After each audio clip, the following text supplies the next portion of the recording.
Views and opinions expressed on the following program are those of the hosts and guests, and not necessarily those of the staff or management of alltalkradio.net. Welcome to Dontae'S Boxing Nation Show here on alltalkradio.net. Now here's your host, Dontae. Welcome, guys. This is All Talk Radio, and welcome to the Dontae'S Boxing Nation Show. I am your host, Dontae, and joining me today are my special guest and my special co-host over here, Norrin Radical. This man right here is a boxing author and writer. He has a book coming out. It's called Social Politics of the Sweet Science.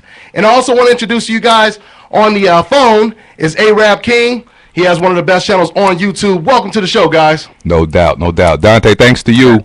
They know me already. Absolutely. We're gonna get into it, guys.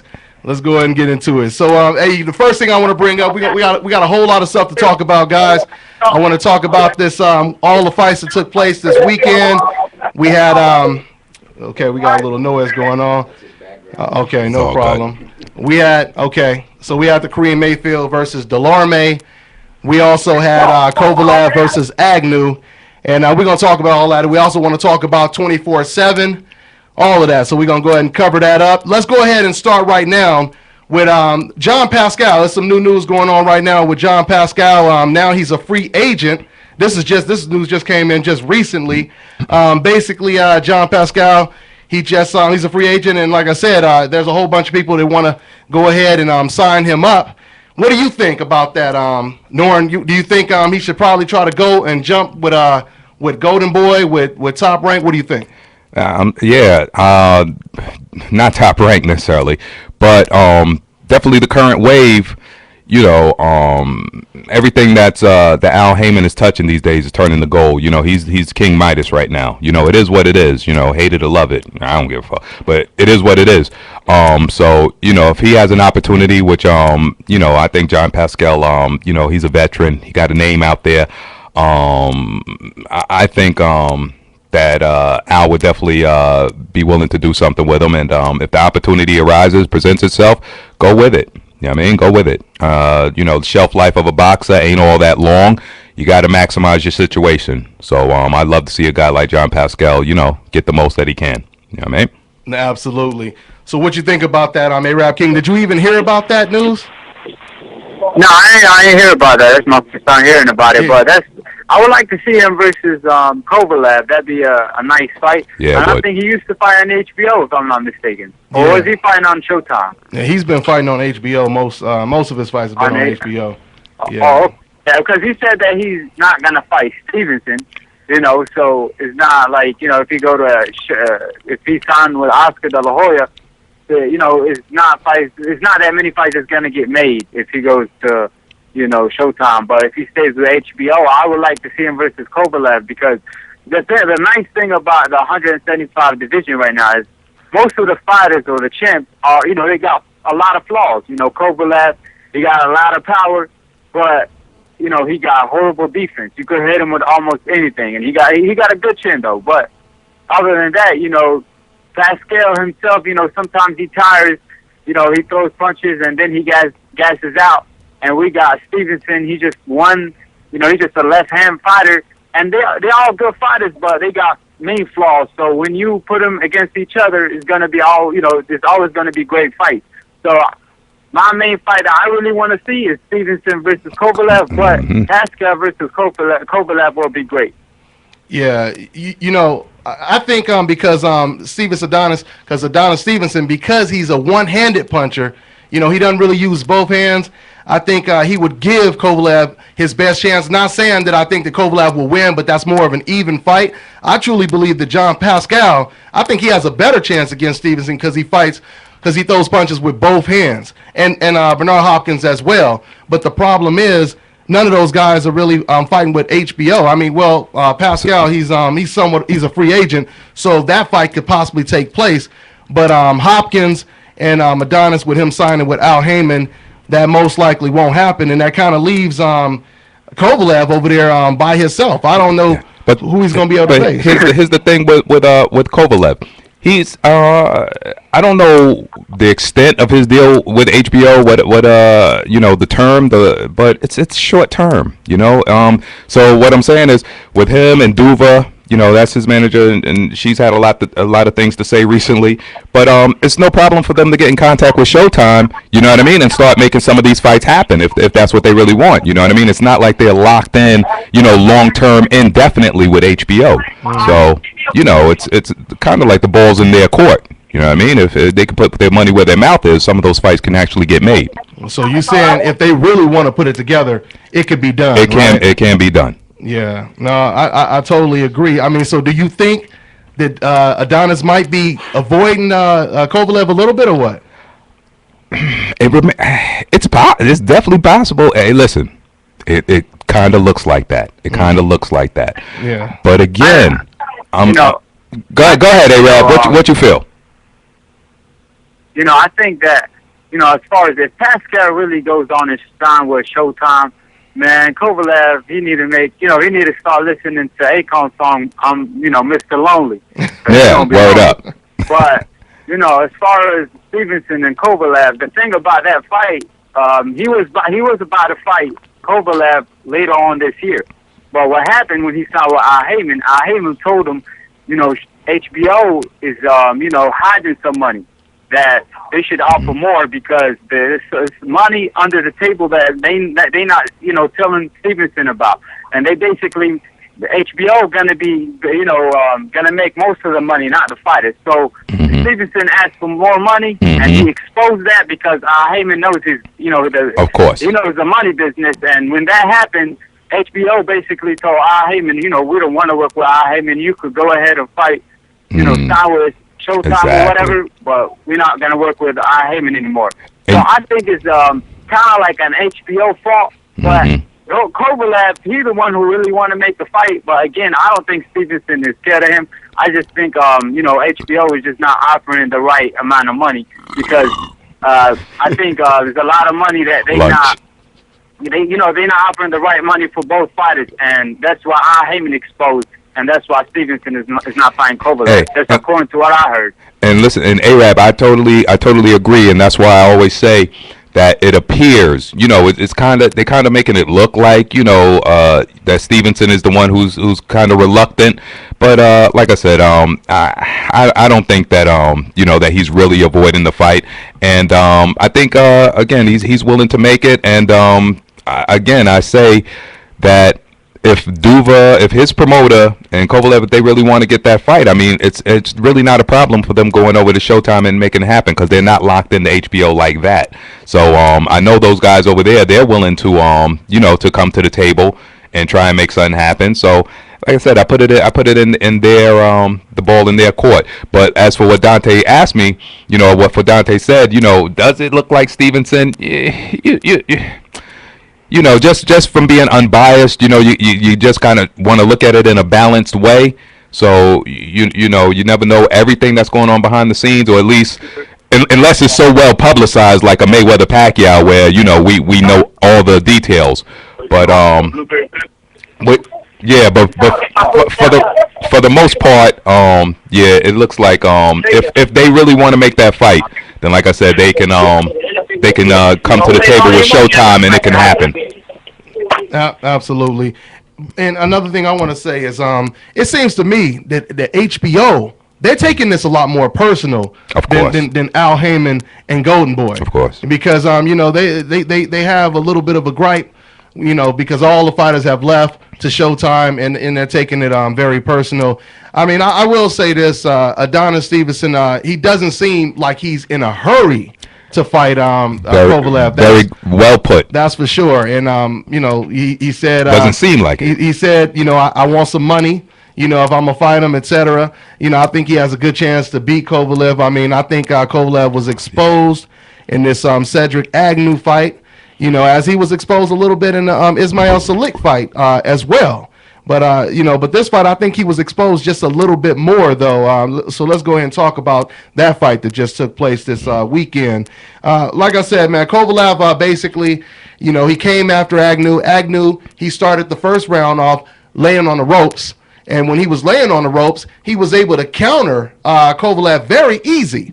And it went on this way for about 2-3 rounds. But you could just tell that Agnew, Cedric, he wasn't on that level. Or Cedric Agnew, excuse me, he wasn't on that level to basically take advantage. He was just standing up there. He was trying to block, but he didn't have the head movement. He just wasn't on the level. Like I said in my video, he was there just to serve a purpose, and his purpose was to try to basically expose Kovalev, and I think he was successful at doing that. I think Kovalev is a very strong puncher, but he's a very typical strong puncher who doesn't really have the greatest defense. I mean, he's not a dumb fighter, but, he's much smarter than a Margarito, of course, because he's got that amateur pedigree. But he is still a flat-footed fighter that comes forward, and I don't see him beating any of the top-notch American-style boxers. And when I say American, it doesn't always have to be an American, but just that type of style of boxing. What do you think about that, A-Rap? Yeah, I mean, he definitely have a lot of power, but he's very hittable. You can hit him with anything. As we see in that fight, he was getting caught with a lot of the hooks, counters, and it's going to be interesting once Andre Ward moves up to 175 because I think, somebody like Andre Ward would definitely take him to school. Oh. But, it don't have to be even somebody like Andre Ward, because, he's very hittable. Even to Stevenson, he had a huge chance of beating him because Stevenson is going to be able to land on Kovalev. It doesn't matter, can Kovalev take the punch, and if Kovalev land on Stevenson, will Stevenson, stay up? So I think, he's a good fighter with a lot of power. That's what got him through to this point. But I don't think it's going to, he's, of course, anytime he fights a slick boxer, I see the slick boxer beating him. But it's just, if they're going to, keep putting him against the right opponents, he's going to still look sensational. But other than that, his last fight, we've seen a lot of flaws. And I think we're going to continue on seeing a lot of flaws, too. No doubt. Yeah, it goes hand in hand to say that, again, guys with a lot of power, and they come up with a lot of power, where that hurts them, the double-edged sword is, again, it kind of, unfortunately, it limits a lot of their other skills or their development of other skills because they become so dependent upon that power. So it's like you said, when they step in there with somebody who's fundamentally well-rounded and really has boxing skills, then like you said, getting exposed, is basically what follows. You know what I mean? So that's what we're going to see with Kovalev is he, and what it appears to be is that he is a guy that's limited, but with a lot of power, you know what I mean? But like I said, when he steps in there with the right opponent or the not so right opponent, from his perspective, then again, like I said, we'll see what the outcome is. Absolutely. Another thing too is it seems to me like they may be bringing him up like Sergio Martinez, and not saying that they're going to be doing it intentionally, but because his options are so weak right now, he may end up just fighting a whole bunch of bums like Sergio Martinez was fighting all these European bums that weren't that good, and that may just keep him afloat, and people will start building up the hype on him. I mean, don't get me wrong, he's a good fighter, but there's no one for him to fight. So that might actually serve a positive purpose for HBO to keep him winning for a longer time and keep his name more relevant. So moving on, guys, let's go ahead and also talk about the fight that opened up for this card, which was Kareem Mayfield against Tomas Dell'Arme. Now, and this was somewhat of an upset. I've been pretty high on Kareem Mayfield, but like I said, Dell'Arme, you got to give him credit. He outboxed Kareem Mayfield for the most part, and I'll just give you guys my assessment on it before you guys let me know what you think. Basically, Dell'Arme, he took advantage of the height advantage that he had. He took away Kareem Mayfield's right hand, and Kareem Mayfield was trying to fight him more like a boxer, but, he has more of a Mike Tyson type of, frame. So he needed to get on the inside, but once he finally got aggressive and went into the inside, Dell'Arme would do nothing but tie him up. And that strategy ended up working very well for Dell'Arme. And hey, I was just letting you know, A-Rab, you got a little noise in your background. So I'm just letting you know it's kind of kind of loud in the back. Oh, okay, Yeah. I got you. So anyway, so tell me, Arab, what do you think about that Kareem Mayfield loss? Yeah, well, Kareem Mayfield fought the wrong type of fight because at first, he was trying to, almost box his opponent, but which he shouldn't have done because, Delorme was very quick and he had power too, and I think he got Kareem respect as soon as, in the first round I think he heard the left hook, and as soon as that happened, Kareem Mayfield gave him the respect, and he kind of was hesitating to go in, but after he got to his rhythm and started, fighting the inside, which he should have had done since the first round. His opponent started tying him up, and if you are a tall, rangy fighter, that's the thing you're supposed to do. Box. And if you find Kareem Mayfield, just outbox Kareem, and whenever Kareem get close, tie him up, and he did the right thing. But I think if this was a 12-round fight, probably the result would have been different. But I still think Kareem Mayfield he still has the goods, but he just fought the wrong style of fight, and it's a learning experience, and I think he's gonna come back better, and hopefully fighters, because him get beat, they think he's gonna be an easy cake, and they're gonna fight him. Hopefully that happens, because a lot of fighters are ducked him, such as we already know Danny Garcia didn't want no part of him, or Lucas Matthysse, and I think now, maybe after he lost, fighters gonna have more confidence on fighting him, and that will probably open up more opportunities. Well, we'll see what's gonna happen about from that situation. But other than that, I think he fought the wrong type of fight early, but he kind of adjusted late, but it was already too late. But in the 10th round, he really went for it, and I think he hurt Delorme, but it was just too late. Yeah. He started to come back strong, like I said, when it was a little too late. Like you said, if it went 12 rounds, he may have been able to pull it out. But we'll see. How you think his future is looking now, Norin? Kareem Mayfield, like I said, it's the future still bright for him. A-Rep said it well. Learning experience, still a quality fighter. It's like I said, he got caught early. I think that made him a little bit shy to going on the inside, and you got to give Delorme some credit as well. I mean, Delorme started to come a little bit unglued, in the course of the fight, but you got to give him credit as well for doing what he was supposed to do. And it's like you said, Kareem just didn't execute the game plan that he should have executed in order to go ahead and win the fight. But he's still a talent. Bright future ahead of him. Still a threat in the division. He'll be able to rebound. He should be able to. I mean, as long as he's isn't perturbed too much mentally, by the minor setback. You know what I mean? As long as it doesn't affect him too much mentally, which I doubt. He still has a bright future. Absolutely, I agree. I still see him as a very tough opponent for fighters like Danny Garcia and Lucas Matthysse and everybody else at the 140-pound division, and maybe even the 147-pound division. We'll see how he pretty much bounces back.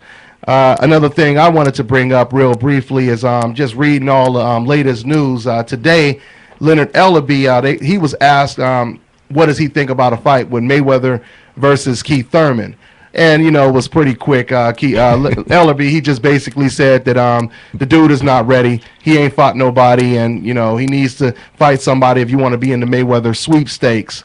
So, like I said, I'm bringing this up because, of course, there's always some new fighter that, the fans, the detractors are saying that Floyd Mayweather is afraid of. He's ducking. We seen them do this with Shane Mosley. We seen them do this with Canelo Alvarez before Floyd chose to fight them, and now they're doing it with Keith Thurman, and it'll be a new guy after that. But what do you guys think? I'll start with you, Arab. Do you think Keith Ellerbe has a good point? Is Keith Thurman ready to get in the ring with Floyd Mayweather? No, I really don't think he's ready. I think he give him at least a year, because I don't think he's ready for Floyd yet, and he's making a lot of mistakes, but he's just not fighting the type of fighters that will expose that yet. But he's a very good fighter, one of my favorite fighters. Absolutely. But at the end of the day, he is not ready for Floyd Mayweather. He one thing, about Thurman, he gets to a rhythm, and he almost telegraphs his punches that he's about to throw. When he's about to throw, he's gonna hop on his feet or something like that. And Floyd Mayweather will figure that out, and he will. He's gonna know whenever Keith Thurman throws a punch, he's gonna counter him all night. So I think Keith Thurman should, I think he's fighting Diaz in maybe in 2 or 3 weeks. Yeah. So we will see about that. But also he need to fight, more name guys. I know they ducking him. We all know that. But as soon as he get the fight, I think Floyd Mayweather will fight him in an open arms. I'm telling you, Floyd Mayweather, he ain't scared of no Keith Thurman. Oh, no doubt, no doubt about it. What you think about that, Norin? I mean, Keith Thurman's appeal is that the guy he can box, he got some good skills, and obviously he got some power. And the thing is, he goes out and he looks for the knockout, so that makes him an appealing guy. But then again, it's obviously is a case of what you just said. They're always looking for the next guy or the next scenario to put a burden on Mayweather and say, well, he's avoiding this type of fighter, or he's avoiding this type of fighter, or he's avoiding this guy. It's ad nauseum. Already know. So me personally, no, I definitely don't think Thurman is ready for Floyd. I think Floyd will pick him apart very easily. But at the same time, again, we have a general consensus. He's a good fighter, good young fighter, lots of talent, versatile. Again, that's what makes Thurman so appealing. I can see why people are on his train. You know what I mean? Because like I said, you got a guy that can box, who goes out there and looks for the knockout with the power to make it happen.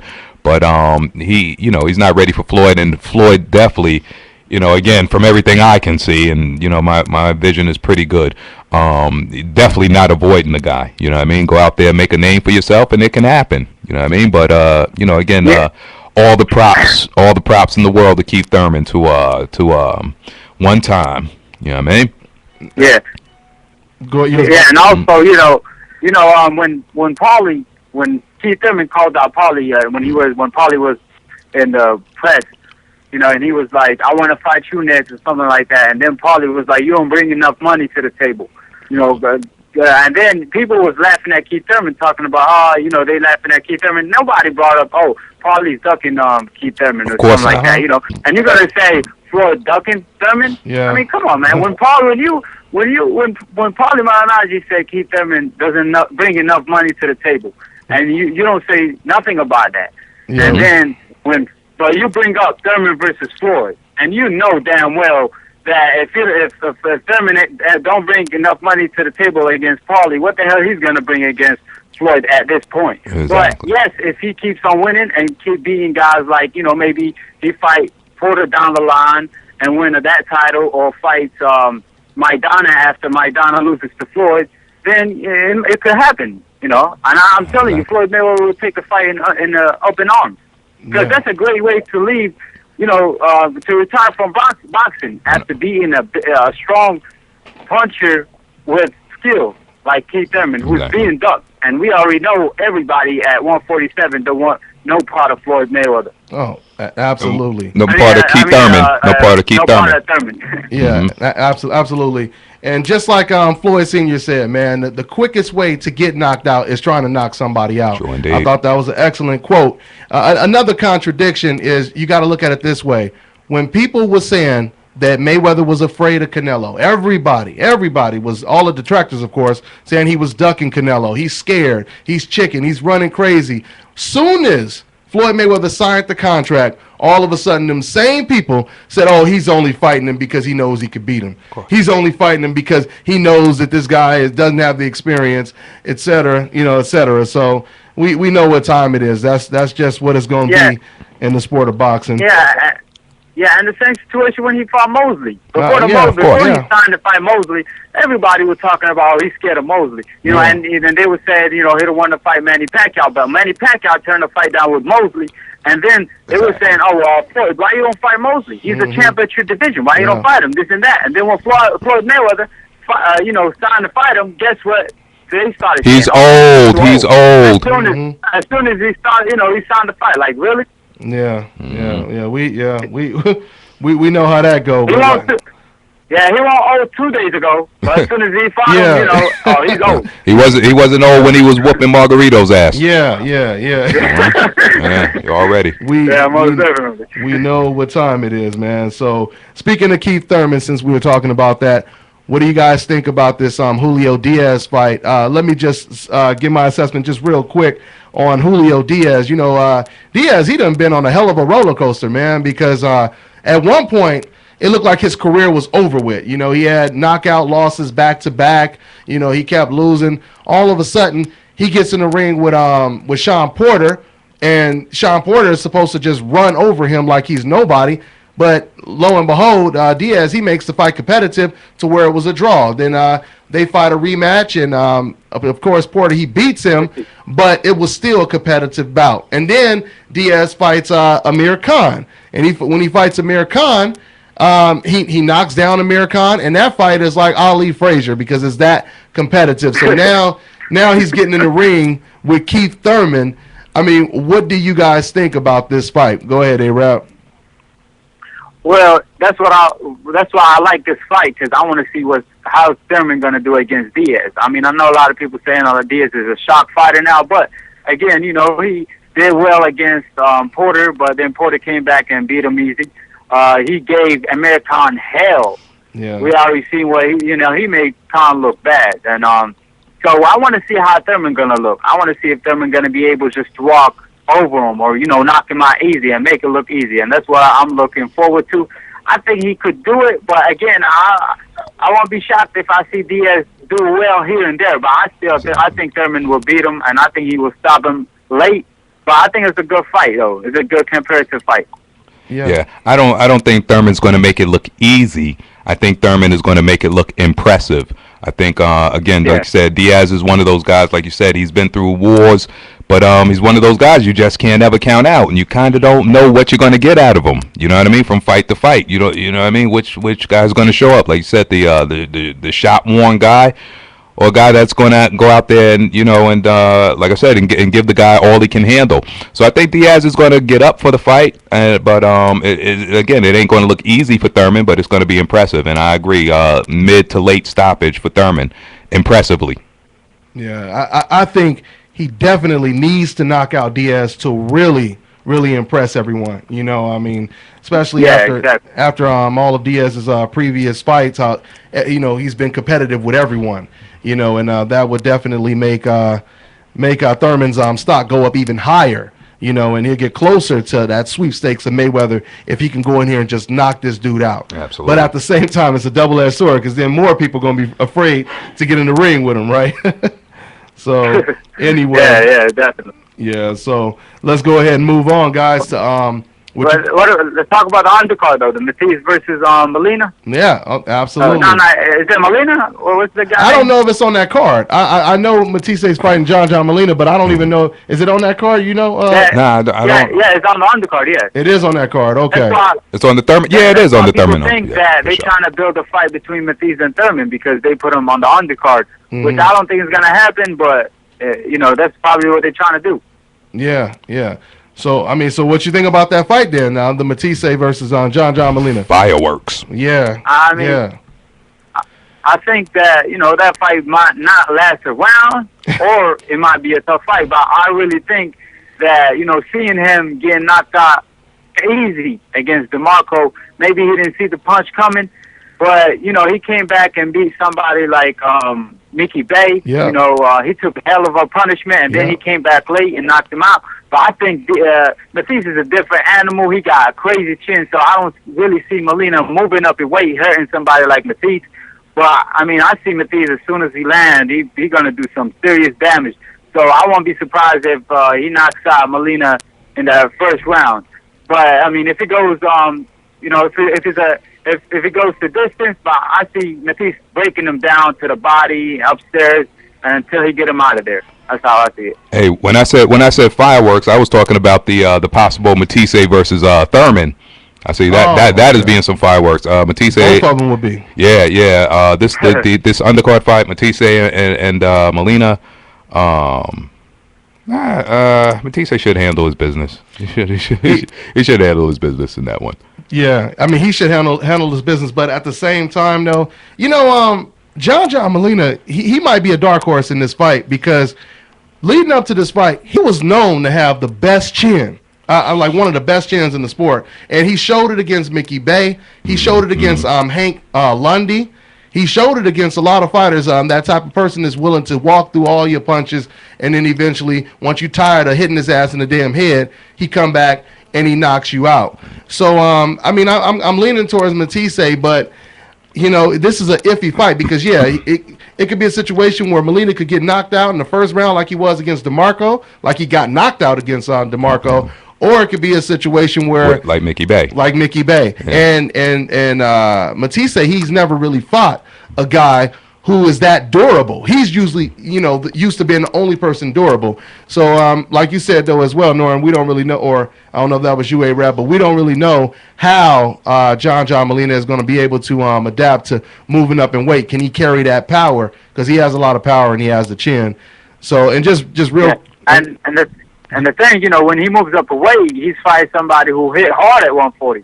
And, Exactly. Matthysse ain't no light puncher. He one of the hardest hitters out there. So, he moving up in weight and facing somebody like that. And this case, I don't really give him Molina, a big chance, but, never know. Anything can happen in boxing. Yeah. Of course. Anything could happen in boxing, exactly. And I was just going to say real quick, when you was talking about the other fireworks, Nor and Matthysse versus Thurman, it's funny because it would seem that would be a natural fight to make. I mean, Matthysse already said he's willing to go up to welterweight and fight Floyd Mayweather, but are you willing to go to welterweight and fight Keith Thurman? Exactly. That's the question. Exactly. And he ain't said nothing about, he ain't even put the K word, he ain't even said the K word, Keith, or the name, So yeah. So I don't think Matthysse wants to be part of Thurman though, man, because you see, somebody like Danny Garcia, he was able to kind of outbox him, and somebody like Thurman with more movement and more power. And I don't think he has I don't think he's looking at it like that's a future fight for him. So he's probably going to stay at 140 just because Thurman is at 147. And Thurman, he's being ducked by a lot of fighters. Even Amir Khan, he didn't even want to mention Thurman. It's like Thurman don't even exist. They don't even exist on Earth. You know what I'm saying? Yeah. He said the fights that will lead him to a Floyd fight is Collazo, Porter, Guerrero, but he never mentioned Thurman, like Thurman ain't there. And again, it shows you how, good Thurman is. And when Floyd Mayweather fights him, it will let the world know that Floyd Mayweather ain't scared of nobody. Yeah. Absolutely. And just speaking real quick of avoiding Keith Thurman, we got to go back to Paulie Malignaggi when you said that Paulie was talking about money issues. You ain't a big enough star.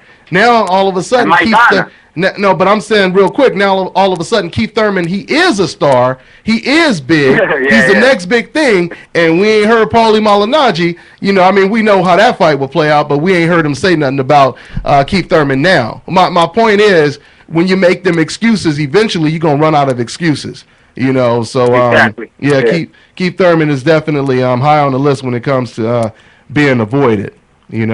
So yeah, man. Yeah. Also, I want to talk about Marquez against Alvarado, man. That's another fight. Huh? Go ahead. Go ahead. No. I'm just saying. It's another type of BS fight. It's a competitive fight, but like I said, at the same time, it's a typical top rank fight. It's a typical top rank I hate to fight. say it, but seriously, you can put it. You can put it that way. But tell me, man, A-Rap. What do you think about this fight, man? How you think it's going to play out, and do you think Marquez should have even took this fight? Man, this is some BS, but it's funny that this fight is, we complain about this fight, and I think this fight is a 50-50. And it's crazy, what's his name? Marquez. He ducked Provodnikov to take an easy fight, which is, to fight Alvarado, but it still is a 50-50 fight. Mm-hmm. So, it's kind of looking bad for Marquez because where he goes from here, even if he beat Alvarado, who is he going to fight? Is he going to fight, if Bradley beats Pacquiao, is he going to rematch Bradley again? And because he definitely ain't going to beat Bradley. He's sure to won no part of Porter. No, not at all. No Thurman or anybody at 147, so it's kind of looking bad for him. And again, even though I will favor Marquez a little bit, but Marquez himself, he's open for a lot of punches, and I think if Alvarado boxes well and moves around and uses jab and reach, I think he could actually pull it off. So it's going to be an interesting fight, but I will favor Marquez. I think Marquez might adjust and then, maybe get, win by unanimous decision. But still, this is a very tough fight from both fighters. I think it's a 50-50, but I will favor Marquez a little bit. And I definitely tend to agree. Definitely favor Marquez. But like I said, if Alvarado comes out and fought the way he boxed in the second Rios fight, yeah, he definitely got a chance. Where does Marquez go from here? Hey, Marquez can pull it out. I mean, again, he's fighting. Alvarado's had some tough breaks his last few fights, whatever. But he comes out, he gets the decision, or if he manages to win impressively, I say call it a wrap, call it a career. What else out there is there for him? Like I said, what, a fifth Pacquiao, and and that's whether Pacquiao wins or loses the Bradley fight. Like you said, rematch with Bradley. Bradley beat him convincingly the first time. Mm-hmm. It's not a whole lot left for him. You know what I mean? Go. Especially if you're not gonna fight nobody. Especially if you already exactly. What's the purpose? You're not fighting right. You're not fighting the Porters and the Thurman. You know what I mean? You already took yourself out of that equation. So, go be the Aztec legend. You know what I mean? You know what I'm saying? Call it a career. Yeah, and for real. Yeah, and the thing, the best thing that will happen for him is if Pacquiao beats Bradley on the rematch, and Pacquiao gains the belt back, right? And then Marquez fight him for the fifth time. Then he will make a lot of money fighting Pacquiao again, and he's gonna fight for the title like he won't. And then if he already figured out Pacquiao, but even though Pacquiao almost knocked him out before Marquez actually knocked him out, it's actually going to be a good comparative fight if they have a fight for the fifth time. And he's going to get the most money he can make, and also for the title. Yeah. But that's if Pacquiao wins. But if Pacquiao doesn't win, then it's going to look very bad for him because he really don't have nowhere to go. And if Alvarado beats him, it's a wrap. It's a wrap. And talking about that a possible Pacquiao Marquez 5. I mean, ad nauseum, like seriously. Oh my goodness, I felt that way with the fourth. Yeah, with the fourth one. I mean, after he clearly beat the guy the third fight. I mean, motherfuckers. People always want to talk about robberies. That was the most egregious example of a robbery that I've seen in a long time, that Marquez Pacquiao 3, and then like you said, the fourth one, and then Arab, you got to remember also, before Pacquiao almost knocked Marquez out, before Marquez knocked Pacquiao out, Marquez almost knocked Pacquiao out. You know what I mean? You know what I'm saying? Yeah. Like, yeah, exactly. You know what I mean? That that right hand in the third round, that was serious. That was a prelude to, to the conclusion. So, honestly, Pacquiao Marquez 5 can miss me, man. I you know what I mean? Where this ball, I second that emotion. Ad nauseum, baby.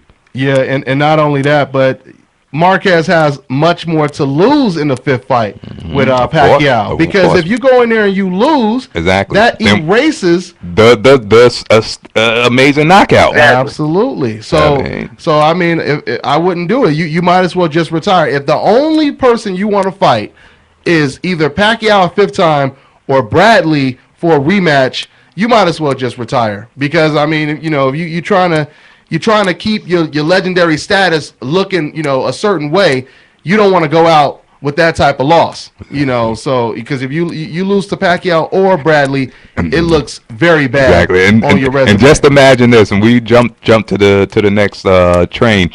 But just imagine this: if him and Pac they fought that fifth time, and it's another razor sharp decision. Exactly. Which more than likely it'll be. Then what? 6? What are they? These guys. I don't care. They're not. It's not Ray Robinson. You know what I mean? I don't want to see 6 times with Jake LaMotta. It's ridiculous. Yeah, they could fight 10 times. They could fight 10 times, and it will most likely be the same if not one person gets hit with a Lucky Lotto knockout punch. Exactly. So now this is the main thing I wanted to talk about, guys. Let's talk about this Pacquiao versus Bradley 24/7 and the damn face-off, which is pretty crazy how things were set up with this face-off. Let me just go ahead and set the tone. Now, the first time I watched 24/7, or face-off, which I talked about on my video, for whatever reason, they have an edited version out that they're playing where and I thought it was just somebody on YouTube who had made this, but now I'm starting to understand that I think this even came down all the way from HBO. Now, I'm not 100% sure on that, but everyone's seen the edited version where they intentionally cut out the part where Manny Pacquiao was accusing Tim Bradley of running, and then all of a sudden, you know, once Max Kellerman, he said, well, what do you consider what you did against Brandon Rios running the boxing? And Manny Pacquiao, he had to admit it, and he said, well, that would be considered running. Now, I got a lot to say about this, but I'm going to go ahead and let you start it off. What do you think about that whole transaction of words, A-Rab King? Man, I think Bradley put him on the spot. I mean, he kept saying, you know, Bradley ran away from him. He keeps saying, you know, Bradley was running and this and that. But, you know, and when he fought Rios, he was like, you know, that's going to be a good fight because Rios goes toe-to-toe. You know what I'm saying? He keeps saying the toe-to-toe thing. And he keeps talking about toe-to-toe, and as soon as Rios went toe-to-toe with him, he started moving, and he started running, like he likes to call it, running, you know.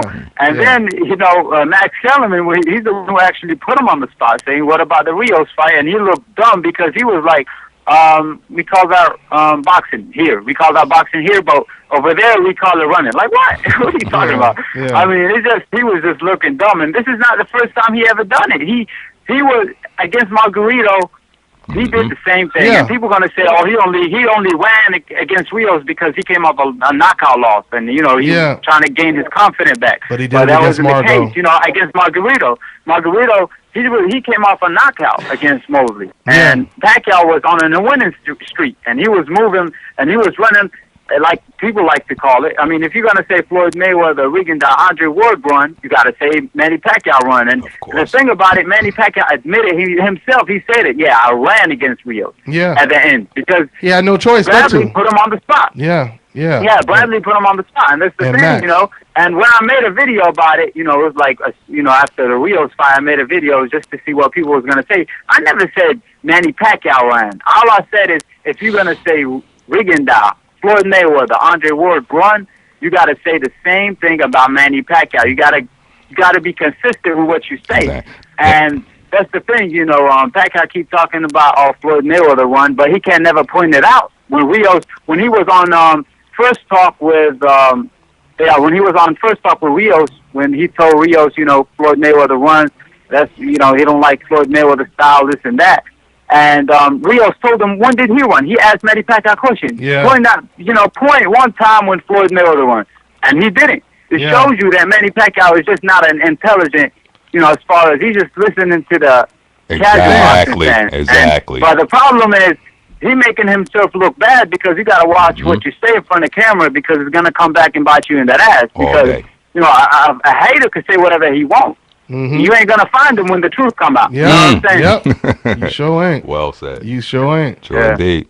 And the thing too, you know, like when I say you got to be consistent with what you say, I don't care if you're a hater, if you're a boxing fan, if you're an analyst, you gotta keep it consistent because you can't, like when Rigondeaux fought Becco, and Becco was hesitant to throw, and he wanted just to survive.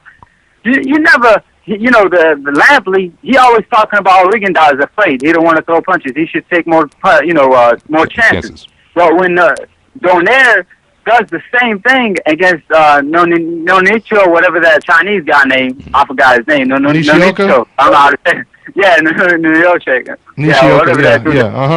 Yeah, when they was booing him, guess what Lampley said? He always start making excuses like, oh, well, his opponent is afraid of him. You know, he don't want to throw. What can Dontae'S do? Or he said that the fans are booing him because the undercard, Rios versus Alvarado, was so entertaining that it made the main event look boring. But he didn't say the same thing about Rigondeaux when Rigondeaux fought Crooklyn. I mean, on the undercard, Crooklyn was on the undercard. Yeah, and it was a crazy fight. He didn't make, he didn't brought up that excuse. You gotta keep it consistent. But you can't keep, if you don't tell the truth, you can't keep it consistent because you're gonna, you expose yourself. For sure. So even us, we can't talk about how all these fighters ducking each other, but we never mention, if we're gonna say Golovkin is ducking Lara and Andre Ward, or that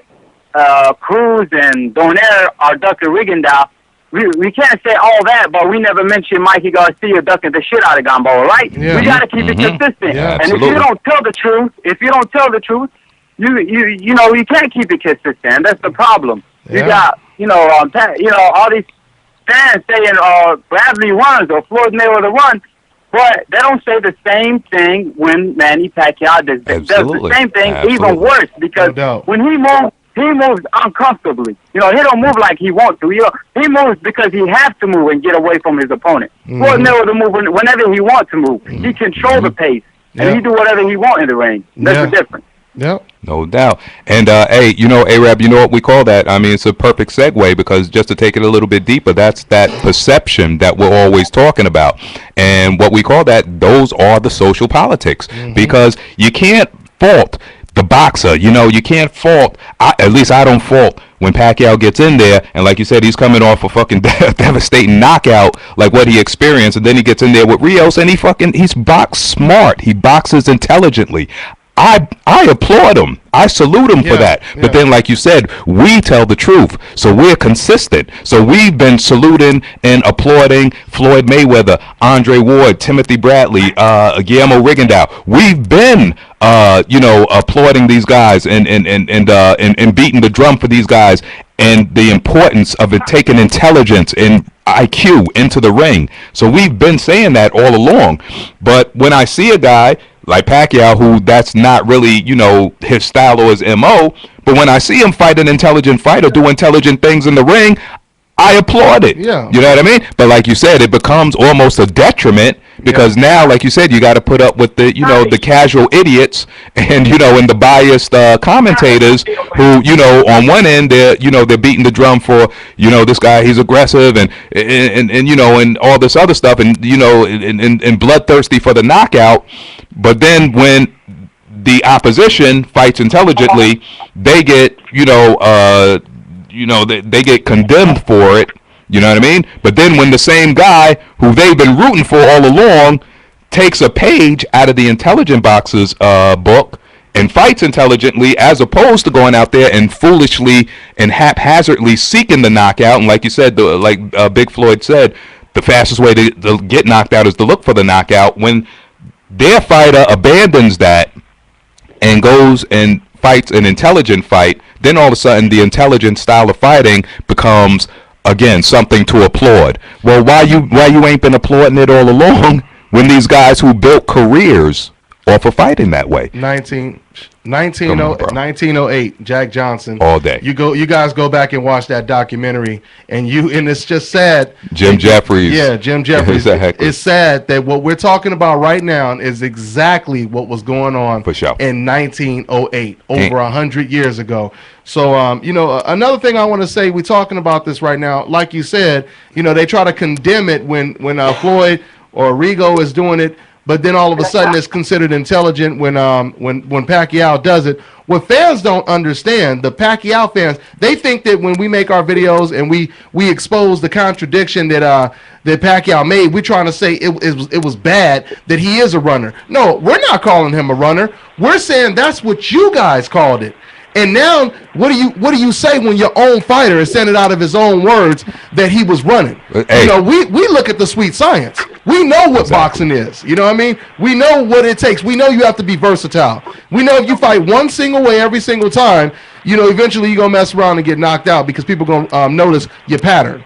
Exactly. Hey, I was going to say this. See, the thing is, and here's the distinction, is what a combination of what you're saying and what Arab is saying is, when you aren't consistent, and when you aren't, when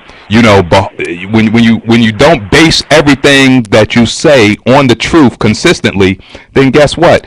You have no problem contradicting yourself. You know what I mean? It's not. See, for guys like us, it's a problem. You know what I mean? Now, if I say something this week and I say something next week, and somebody comes and points it out and says that's, diametrically opposed to what you said last week, I got a problem with that. You know what I mean? I got to sit back and assess it and reanalyze it and reevaluate and make it make sense. These guys that have no integrity. You know what I mean? They don't have that problem. Yeah, hey, absolutely. like your man Bob Arum said. Yesterday I was lying. Today I'm telling the truth all day. Let me say this real quick too, man. I really question Freddie Roach and Manny Pacquiao's their game plan. I don't even think they really have a game plan, which says a lot about Freddie Roach's training skills. Because let's just think about the inconsistencies real quick.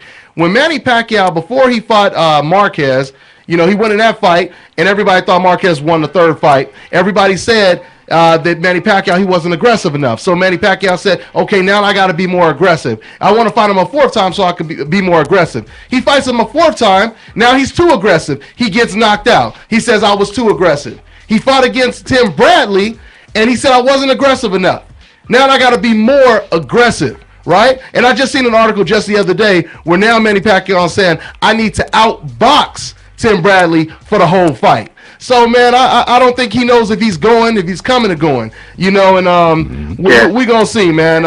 But we out of time, guys. Exactly. Well, you want to say something just real quick, 5 seconds? Yeah, and also, I just want to mention something real quick. On even HBO, they keep saying they want only entertainment fights, brawlers mainly, So all y'all want is Kirkland, Rios, and Provodnikov, and maybe Golovkin. That's about it. So when Pacquiao boxes and uses his footwork, y'all shouldn't be saying, "Oh, that's an entertaining fight," right? Absolutely. You got to keep it consistent if you want everything just brawling, right? Yep. And that's, again, you can't keep it consistent if you don't tell the truth because you're going to end up exposing yourself. Hey. That's the point that I try to make. Last thing. As far as Freddie Roach, man, he's we know he's a way overrated trainer. Even Pacquiao, the bad thing about this fight is that Pacquiao himself is not the smarter fighter. We already know. When Pacquiao fought Rios, he will counter Rios with a hard straight left, right? And then he will move to his right.